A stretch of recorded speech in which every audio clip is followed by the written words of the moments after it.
Welcome to Season 4 of My Wife the Dietitian, a fun, evidence-based weekly podcast about nutrition and healthy living. Today's show is all about snacks. We've got some strategies to share with you and some healthy snacking ideas. Stay with us. Enjoying the show? You can help others find it and enjoy it too by giving us a 5-star rating or review. If you feel like reaching out to us with a question or comment, you can send us an email at mywifetherd@gmail.com. And don't forget to visit our website at mywifethedietitian.com, as well as our social media pages. We're on Facebook, Instagram, and YouTube. Enjoy the show. Welcome to My Wife the Dietitian. Hello, Sandra. Hi, Rob. How's it going? I'm good. How are you? I'm doing well. Good. You asked me the other day about snacks, and it's funny, it kind of brought this idea up that I get from a lot of clients, just questions around snacks, like is it healthy to eat snacks, and what are healthy snacks, and snacking, like a lot of the snacks that you buy, snacks in the store, you know, like on the shelf, are those okay? And, you know, they've got like the specified 100-calorie snacks that you can buy, and snacks that are trying to look healthy. The health halo, exactly. So I thought, you know what, let's do an episode on this, because I think it'll help give people a bit of a framework and kind of guardrails around snacks and just some ideas. Yeah, well, that's what I kind of needed. I just found it confusing to know kind of what to snack on that was healthy. Well, not what to snack on, I guess. I know what's healthy, but I find that if I get the munchies, then I'm just diving into the wrong stuff. And it's like, there's got to be other stuff that you can snack on, like better options that are just as tasty, that give you the same kind of fix, but aren't bad for you. So that's kind of where my question was coming from. And tell me.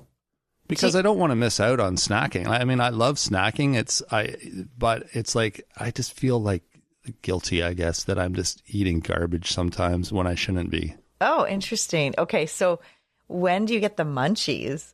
Well, I know. It's a funny, funny way to say that.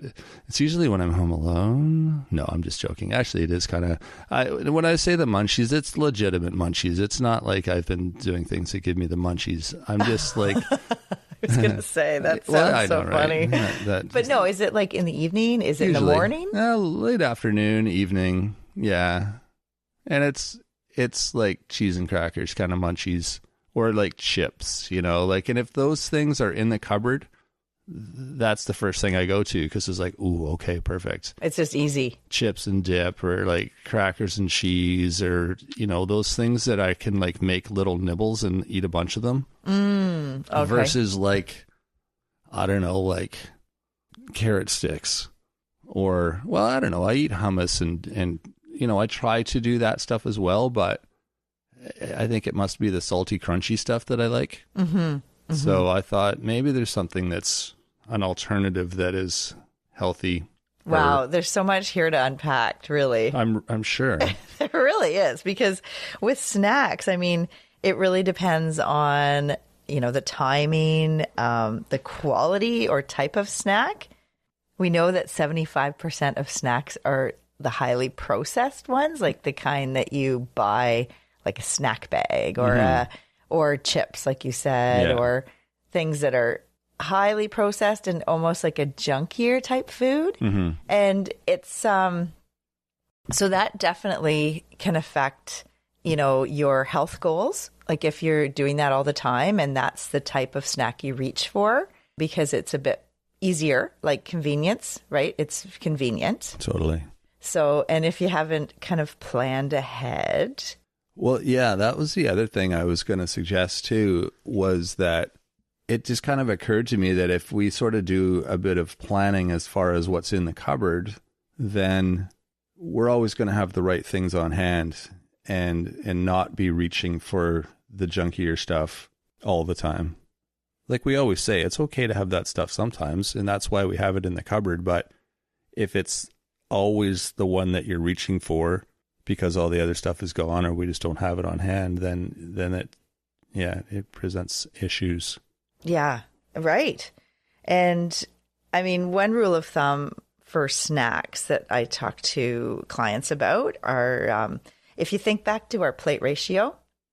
Mm-hmm. So I'm actually showing it to you. Oh, so sorry. I wasn't. Okay. Yeah. Okay. So we've got a plate ratio. And what does it kind of indicate? It's for a meal. This is for a meal. Yeah. Vegetables is half the plate. Right. And then you've got your protein. Right. Is a quarter and starch is a quarter. Okay. So in general terms, that's a good rule of thumb for building a healthy meal so that you're getting lots of those healthy vegetables. It's kind of water on the plate, meaning vegetables and fruits are full of natural water. Mm-hmm. So they're hydrating. If they're left on the counter for long enough, they'll start to rot because they have natural enzymes and they have a high fluid content. So that's really good. So we want to be able to include vegetables and fruits throughout the day. But our plate ratio for a meal, the snack is similar in terms of you want some balance. So for a snack, if you had a piece of toast, mm-hmm. that's not really a well-balanced snack. That's just getting I guess that would be the starch part? Yeah. So okay. If you add some peanut butter or if you add some cheese so thinking about your snack is when we used to have like 4 food groups, I'd mm-hmm. talk about like a healthy meal is like incorporating 3 or 4 food groups and a healthy snack is like 2 of the 4 food groups. Okay. Or more. Sure. So not just one, if that makes sense. It does make sense. Yeah. It's kind of like you said, thinking about the plate ratio, but with your snack. So it's just you still want to have some vegetables or fruit, a bit of protein maybe in there. Exactly. And that actually helps with hunger because if you just had a piece of fruit, say an orange, mm-hmm. Middle of the afternoon, mm-hmm. do you think that's going to sustain you till dinner? Oh, no, not at all. Right. Okay. So because there's no protein with that orange. Mm-hmm. So you want to have a mix of different foods for your snacks. Right. Okay. So that's one thing to think about. So the other thing is whole foods have this natural plant structure. And we've talked about it like the plant matrix. Mm-hmm. So if you think of, for an example, the difference between eating a whole apple, like with the skin, mm-hmm. and like biting through it, versus apple juice or apple sauce. Okay, right. So something that's like broken down, grinded up, and it actually it affects our body in a different way because when you're actually chewing through that apple with the skin, mm-hmm. you're getting fiber, you're having to break it down with your teeth. And then your body doesn't end up getting every ounce of calories or every ounce of nutrition in that apple, which is not a bad thing. So the same goes for almonds, for instance. Say you had, a handful of whole almonds versus almond butter. Mm-hmm. So the almond butter has been, say it's like industrial process. So it's like ground up fine and, the butter. So you're getting, for instance, if a serving of the almond butter is 160 calories, mm-hmm. when you eat the whole almonds, like the handful of whole almonds, you're only getting about 120 calories of that same amount. Oh, interesting. Because you are getting like every ounce of those calories in the almond butter. In the almonds or the almond butter? If it's ground up, your body is digesting and absorbing everything. If it's something that you're chewing mm-hmm. with your teeth, mm-hmm. you're not getting, you're getting chunks in your stool. Like you've probably seen when you have kids. You're passing some of it through. Some of it doesn't stay in your body. You're passing it out. I hear you. Yeah, because of the plant matrix and the structure. Fibers kind of. Yeah. Yeah, I understand. Okay. And chewing it up. And, like if you've ever had kids. And that's a good thing. Yeah, that's a good thing because it's really important for our body to have hard texture foods that we have to chew because chewing through that plant structure actually breaks down the food. But, you know, we're not super efficient to like chew everything down to the last, you know, grain of sand kind of level. And it helps with how our body works. So we get fiber. So, you know, like changing kids' diapers, you see that if they've eaten nuts or corn or something like that, it's like there's chunks of it because that's just how it happens. Like you're chewing it and you're not.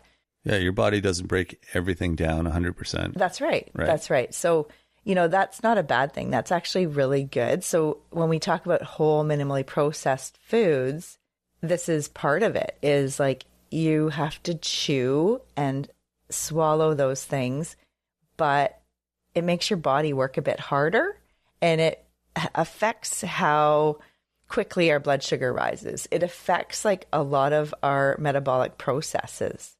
So if we're eating like foods that, like, for instance, like the applesauce or the nut butter, that will not have as much fiber, and also it'll be absorbed more quickly, and we'll get every ounce of the nutrition with those foods, if that makes sense. It makes sense, but you're making it sound like that's the preferred way to do it when you say you're getting every ounce of nutrition with that.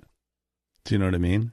Well, we know that if you're eating snacks, and if they're the kind that are the convenient, like kind of highly processed snacks that have been, you know, ground up and then reformulated into like a shape, we're going to end up eating more calories, and we're going to probably overeat over the day. Okay. And it does affect our, like the speed of eating too. So if you have to sit and chew through a salad, that kind of slows you down versus eating something that's really soft. And then you end up eating more because you're eating the soft food, and you end up breaking it down, digesting it, and you end up eating more. So what about a smoothie? Because isn't that what a smoothie is? Is a whole bunch of stuff ground down, and you can just like pound that back pretty quick? Yep. And is that a bad thing then? Or you're just saying it's not good or bad. It's just like, that's why balance and variety is key with eating and nutrition. So if that's a way that you are able to get some of your veggies in and your fruits, and it's, you know, something that works for you, yeah, smoothie works, but it is in a way highly processed because you're grinding it in the blender. Right. Right? And just be aware of that, I guess, is because sometimes you'll give me a smoothie, you'll make a big blender full of smoothie, and you'll give me a glass of it, and I'm just like, oh, I kind of drink it down just like I would a glass of water, not realizing that, okay, that's like a good meal right there, probably. Oh, yeah. You know, given what's in it. Yeah. But I just, it's like a drink.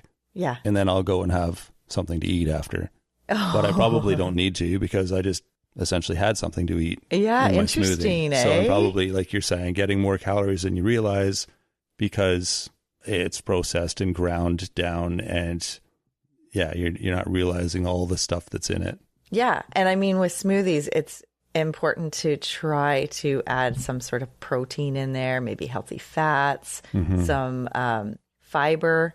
So all these things you're going to get some good nutritional components to make it more balanced. Like if you're just having a smoothie that's fruit and juice, that is not going to be going to last long in your system. Right. You're going to be really hungry soon. It's just like drinking pop or juice. Yeah, it's sugar.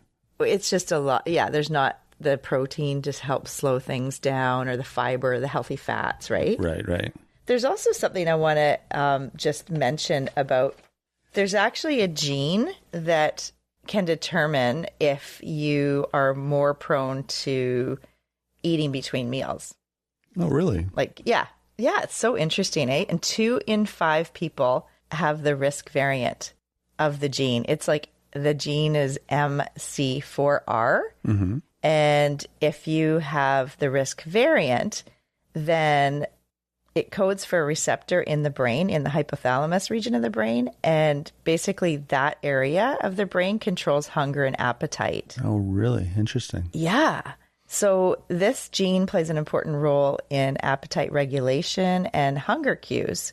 And so people that have the risk variant, which is CC or CT version of this gene, are more likely to eat between meals often and have a heightened appetite.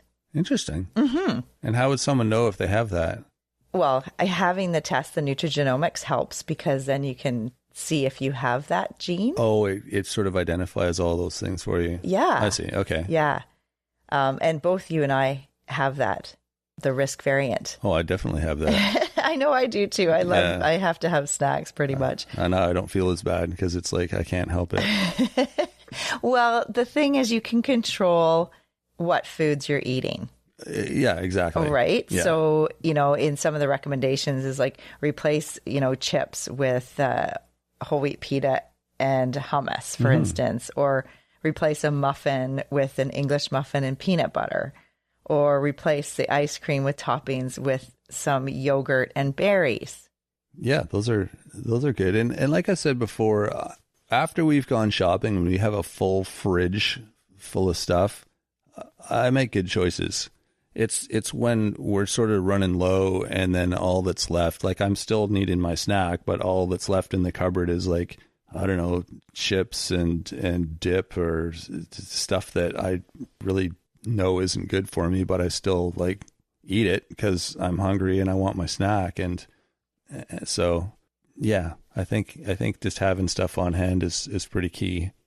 Yeah, well, and we know that 35% of people actually eat after 9 p.m. Like that's when they're snacking. And so when you said you get the munchies, I kind of assumed that you're talking about later at night, like after dinner kind of thing. You know what's funny? If I in the winter, I tend to go to bed earlier because it gets dark at like 4:30, 5 o'clock. And then, by the time you're done dinner and maybe watch a movie, it's kind of, the night's still young and, well, it's not young. The night's still early. It's 8 o'clock, 8:30. And I'm like, yeah, I'm good to go to bed at like 9 o'clock. And I'm still satiated from dinner, I guess.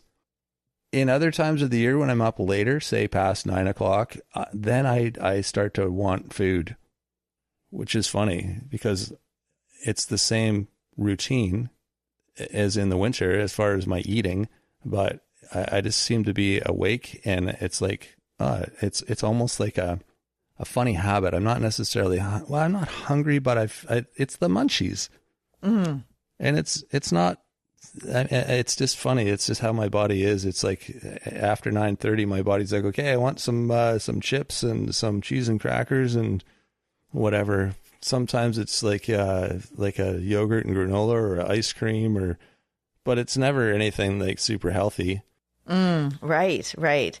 And, we've talked about circadian rhythm, and part of that is like, you think of in the summer, it gets light at like 4:30 a.m. and it gets dark about 9:30 or 10 p.m. So, early humans, like when the people that lived in this area, thousands of years ago. Yes. Yeah. Went before electricity, before, homes, and basically you'd kind of eat when it's light and then you'd get ready and go to bed when it's dark.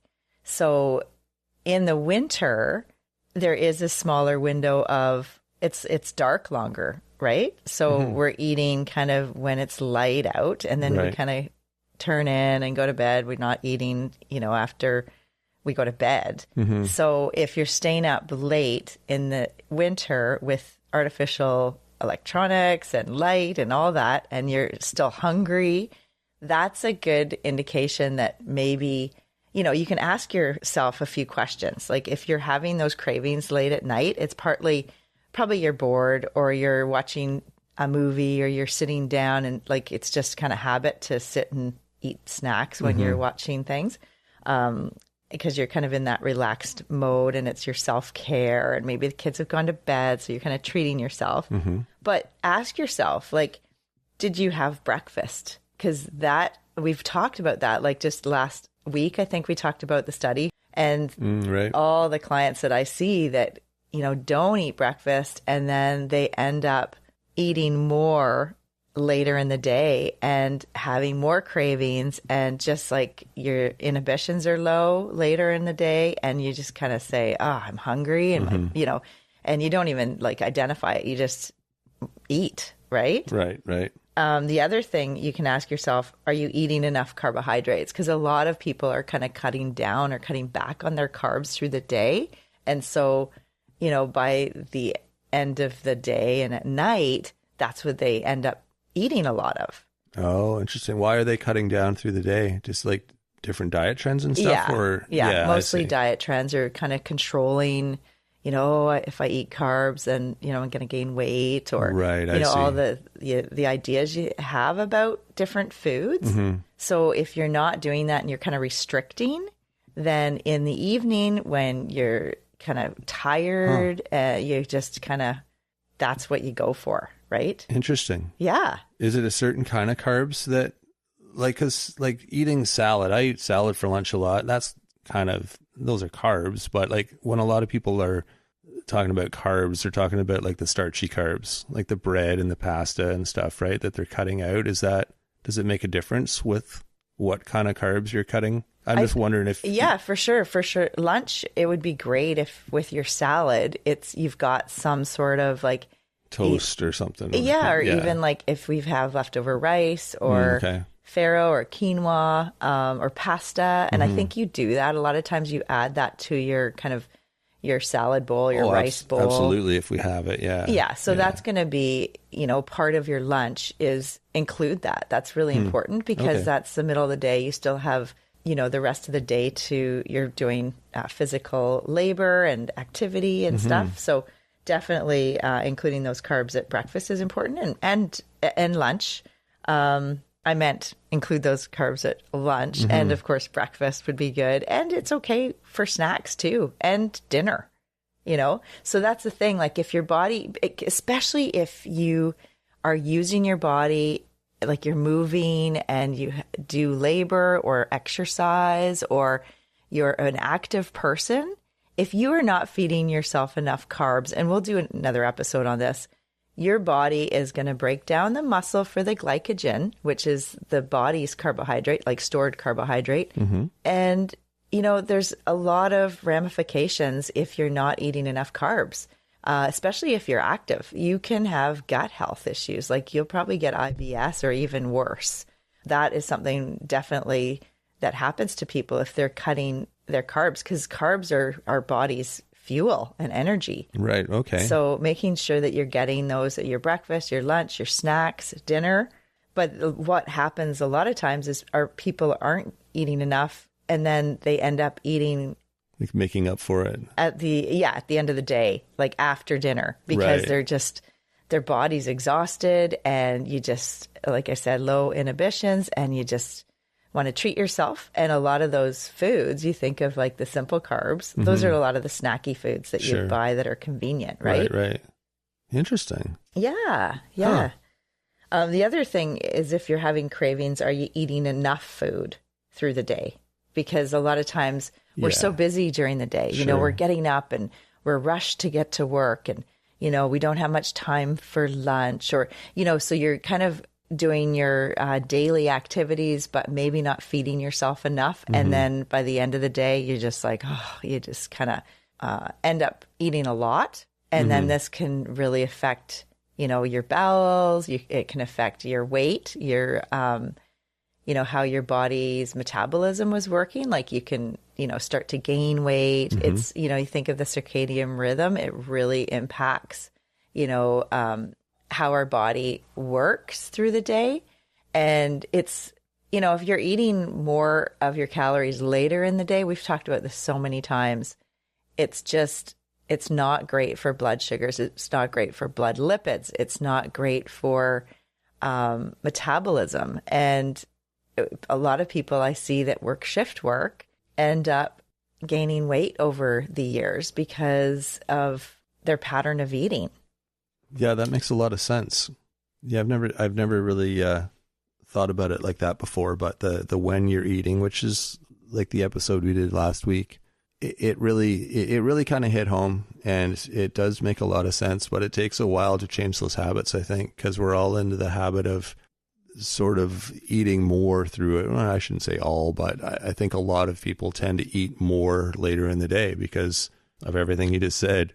Mm-hmm. Yeah. Just modern living. It's busy. Mm-hmm. You know, you're not stopping to eat. You haven't planned ahead. You haven't got the snacks or the meals all planned. So we're rushed in the morning and we have more time later in the day. So we kind of make up for it, but it's having a negative impact on our bodies. Yeah, absolutely. Yeah.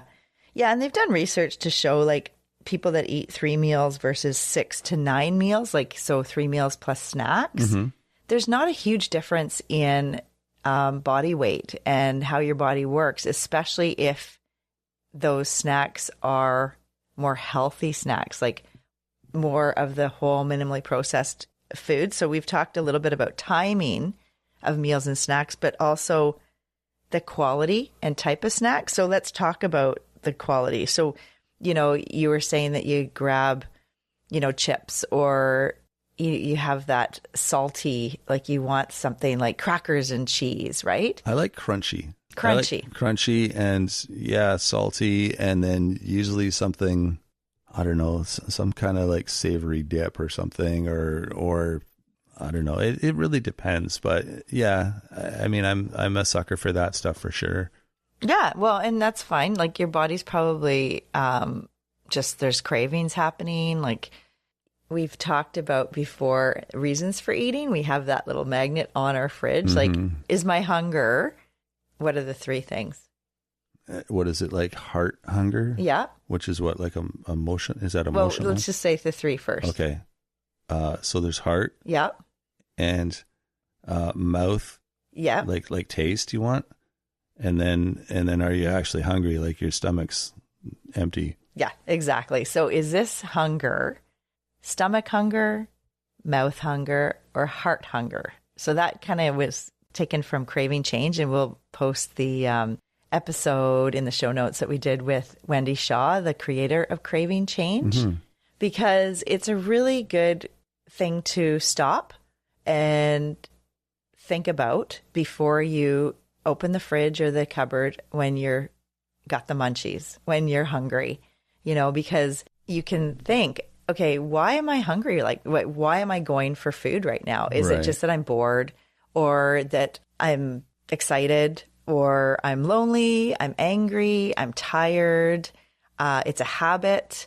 So once we kind of identify why we're going to the cupboard to eat, then we can think, wow, is it just like a taste I want? Like I want something salty and crunchy. That's me. Yeah, okay. Usually. Or do I want something creamy and sweet, like ice cream? Or, what am I wanting? Like, what is my body or my mouth, or what senses, like, do I want to, what flavors or what textures do I want to have right now? And that might be mouth hunger, meaning like, you want a certain flavor or texture or you want taste. That sort of experience. Yeah. That taste experience. Yeah. And that's like self-care, right? That's how we, help ourselves. So. And at the end of the day, a lot of times we're, doing things, and we're doing things for others. We're working, we're active, the day is long. And then by the end of the day,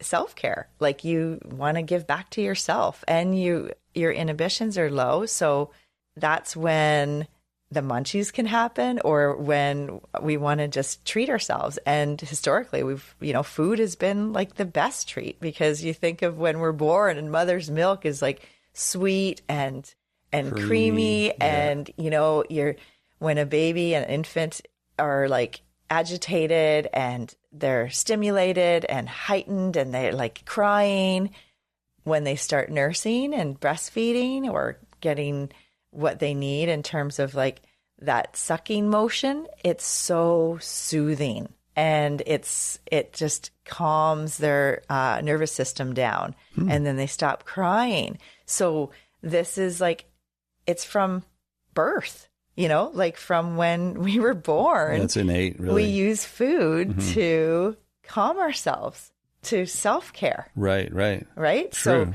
So that's like part of the craving change is like identifying reasons we're eating, you know? So, people use different substances for soothing themselves, and that can be cigarettes, that can be alcohol, that can be drugs, and it can be food.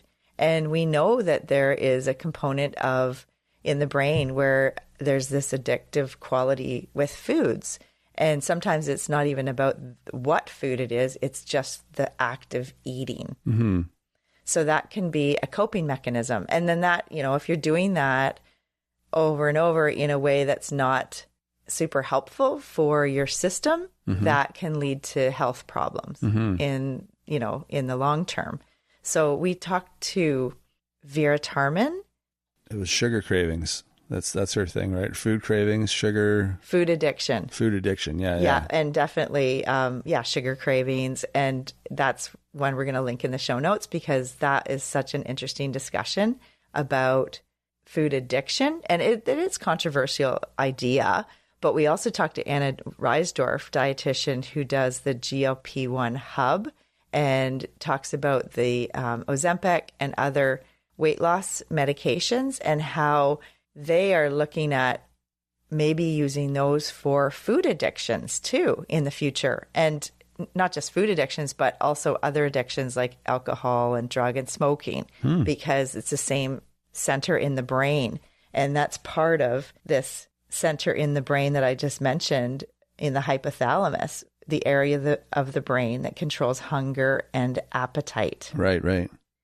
Yeah, it's really fascinating, hey? Yeah. So if you have that version, like the variant, 2 in 5 people have the risk variant CC or CT version of the MC4R gene, they're more likely to eat between meals and often have a heightened appetite.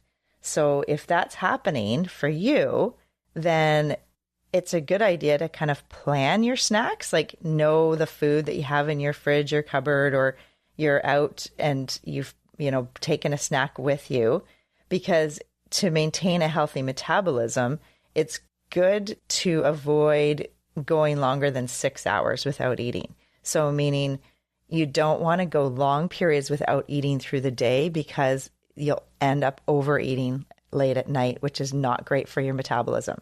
The other thing I'll add to that too, and I find myself doing this, is if I've gone a while without eating, then my snack will become my meal. And if my snack is cheese and crackers, that becomes a lot of cheese and crackers because I'm hungry and I'm like eating stuff that I shouldn't be, because I'm like, my body needs food, but like really I need a meal. I need a full meal with all the components, but all I have in front of me is carrots and dip or cheese and crackers or chips and salsa or whatever. But then I end up eating way more of that stuff than I should, just to fill my void in my stomach, Yeah, like that's like when people just have popcorn for dinner kind of thing. Totally. It's the same kind of thing. And does that like satisfy our ideal plate ratio?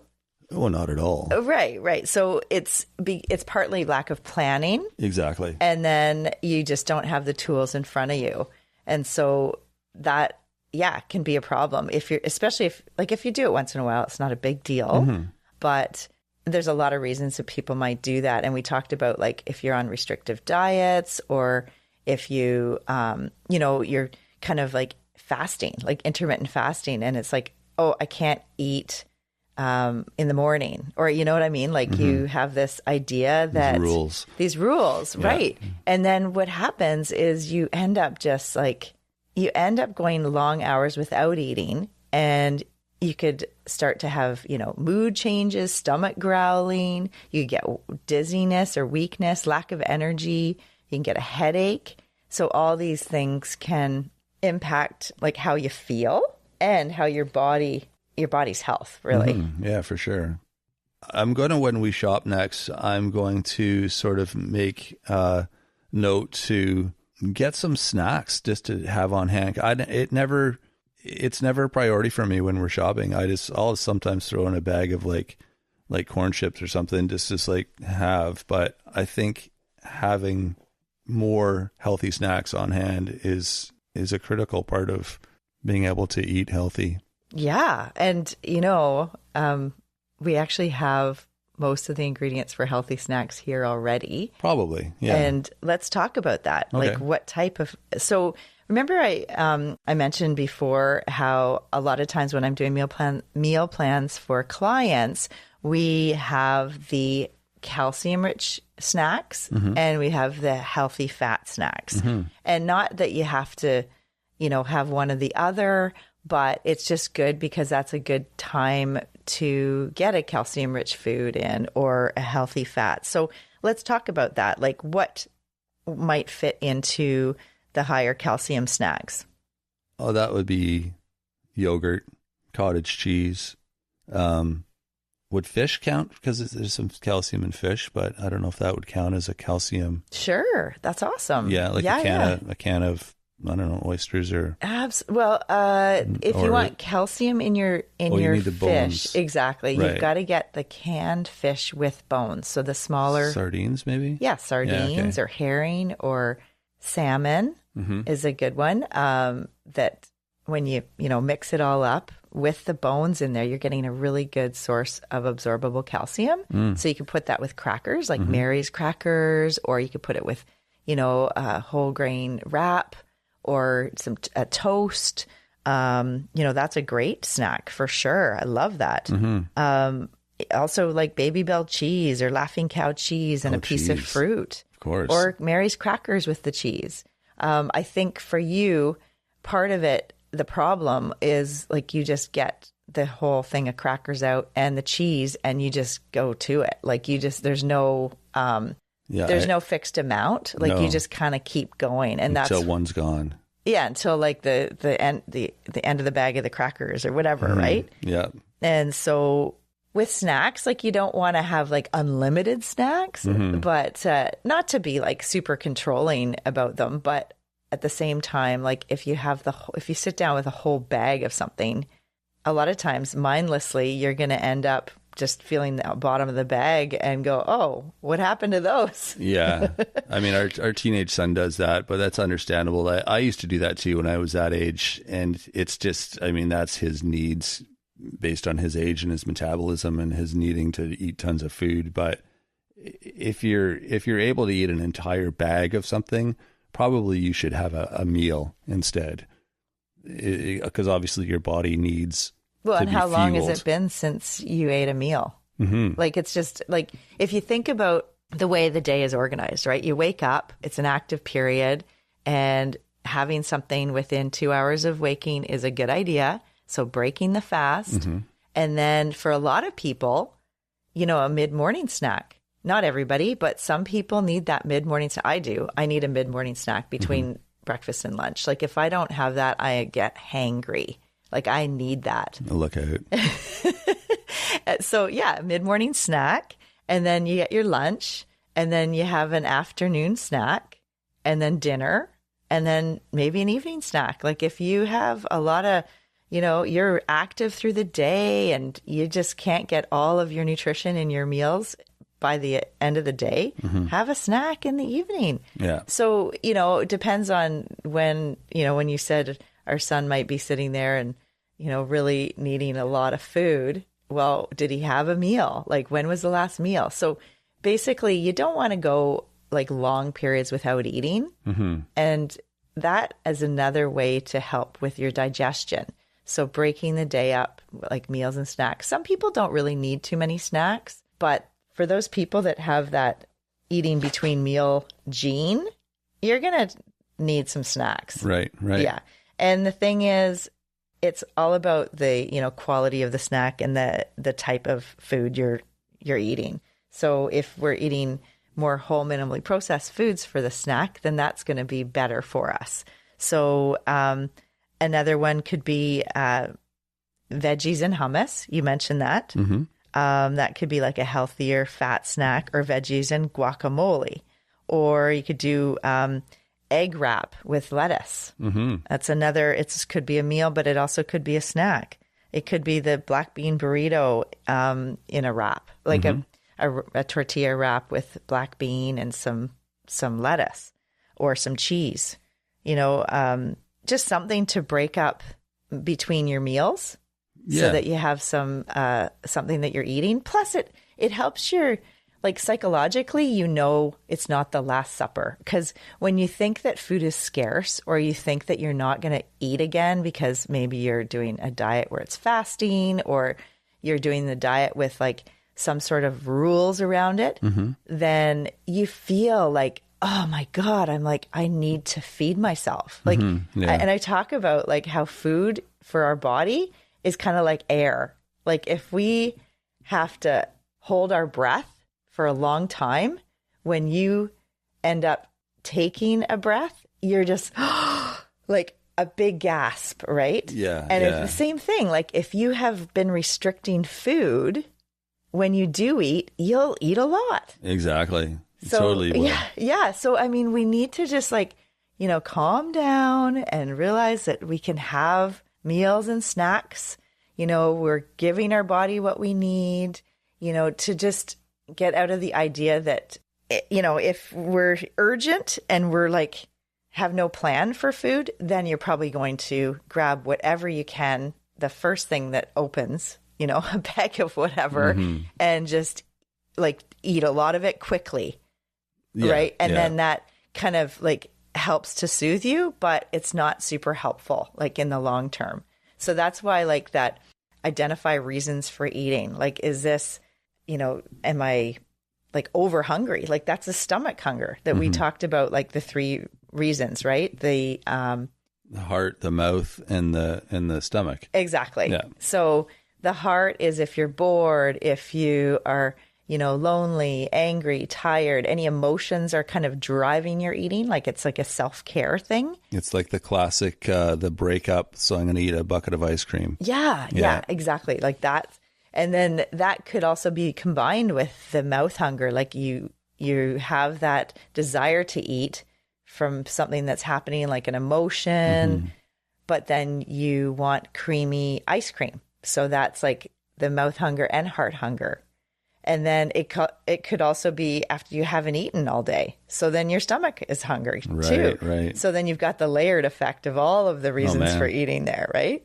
So, but just like breakfast, snack, lunch, snack, dinner, snack, then you probably won't be eating because of the stomach hunger, because you're giving yourself food every 3 or 4 hours or 5 hours or whatever it is. And if you have that gene that is eating between meals gene, and you haven't been eating snacks, your stomach will be hungry, and you probably have irritability. You might feel weakness. You might have low blood sugar. Like, so there's all these kind of internal cues that you maybe need to feed yourself more or more often. Yeah. Wow. And that's the other thing, is the hunger scale, right? We've talked about that. And that's another way to kind of internally tap into what's going on with your body. So if you are so hungry that because you haven't eaten for a long period, you're probably going to end up eating a lot and feeling full and gross.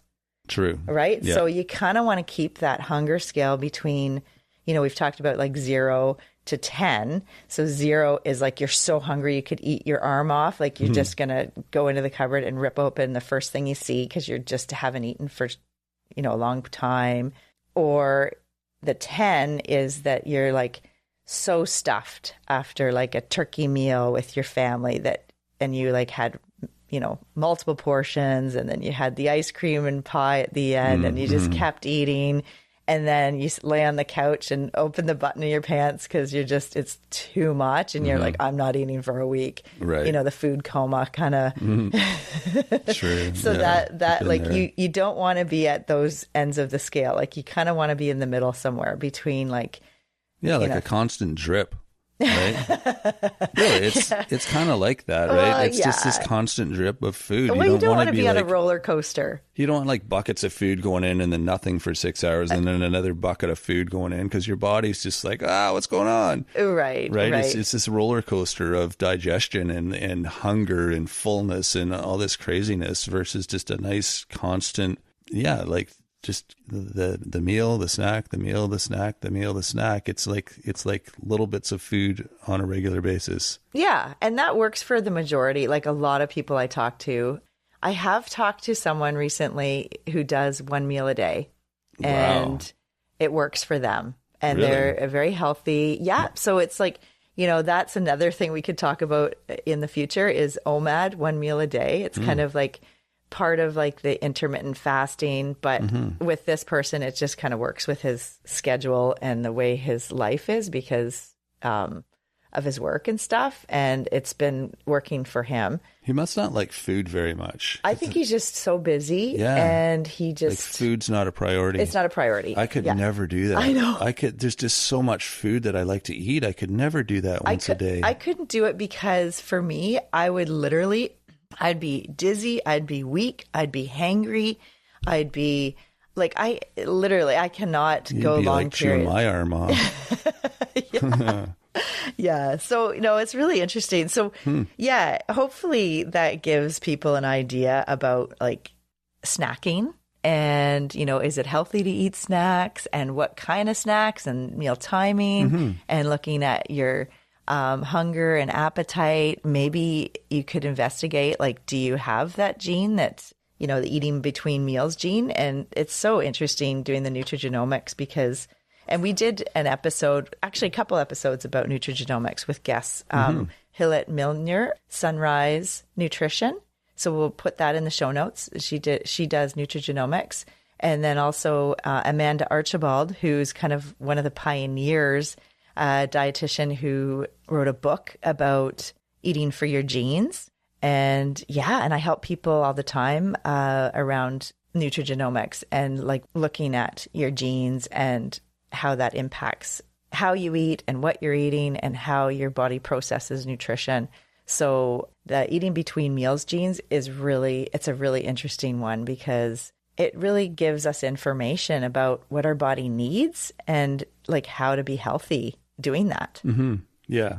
I know I'm going to change a few things. It's just a few realizations I've made, I think, about my own eating recently and doing a bit more planning, food prep, having the right things on hand. Like I said, maybe getting some specific snacks when we're shopping just to make sure that we always have healthy options when it comes to snacking. I think those are some changes that I'm going to make for my own snacking routine. Yeah. And we like with kids, like trail mix is really good because it's, loaded with nutrition. You got the nuts, the seeds, the fruit, the dried fruit. So like, depending on what, mix you're getting, but a lot of the trail mix are really good. You can put that with yogurt. That's another good snack. So there's lots of ideas for healthy snacks. Yeah.